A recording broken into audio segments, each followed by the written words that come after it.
Ozodalik xonadondan, obodlik mahalladan boshlanadi. Biz dunyoda eng mehrli, oqibatli xalq farzandlarimiz.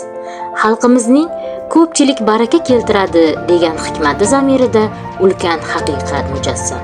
Tarixning har qanday sinovli davrlarida ham ota-bobolarimiz bir-biriga yelkadosh bo'lib, hashar yo'li bilan kanallar qazigan, uylar qurgan, yo'llar solgan, masjid va madrasalar tiklagan. Bugungi tinch va farovon kunlarimizda ham hashar milliy o'zligimizning ajralmas qismiga aylangan. To'y bo'lsa hashar, bayram bo'lsa hashar.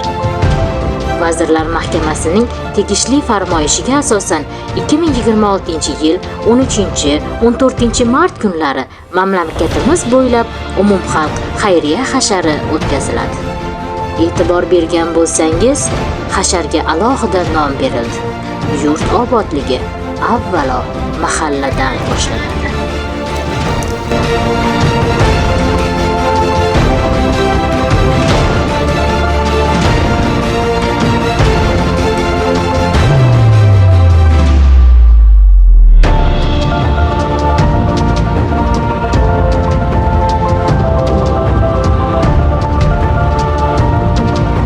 Allah subhanahu wa ta'ala jami' nuqsonlardan o'zi pokdir. Subhanalloh. Muborak bo'lgan ayyom kunlarda mana shu xonadonlarga Allah subhanahu wa ta'ala farzand ne'mati bilan o'zi siladi. Inshaalloh mana shu farzandimiz, muborakbod etayotgan farzandimiz Muhammad Ziyoyimiz ilohim katta bo'lsin. Umri bilan bergan bo'lsin, rizqlari mo'l bo'lsin, elimizga, yurtimizga, butun dunyomizga naf'a degan chin mo'min komil insonlar bo'lsin. Hamisha qadriyatlarimiz yo'qolmasin, bir-birimizga mehr oqibatli bo'lib yurmoqlikni Alloh nasib muyassar aylasin. Amin. Bo'lsin, solih bo'lsin.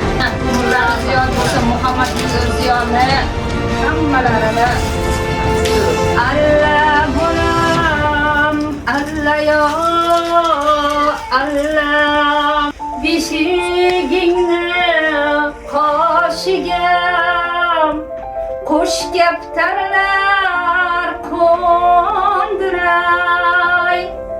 Allah bo'lam. Xonadonlarimizda, qo'ni-qo'shnilarimizda, mahalla kuyimizda, butun yurtimizda hamisha xotirjamlik bo'lsin, mehr oqibat yo'qolmasin, qadriyatlarimizga ko'z tegmasin. Amin. Allohu akbar.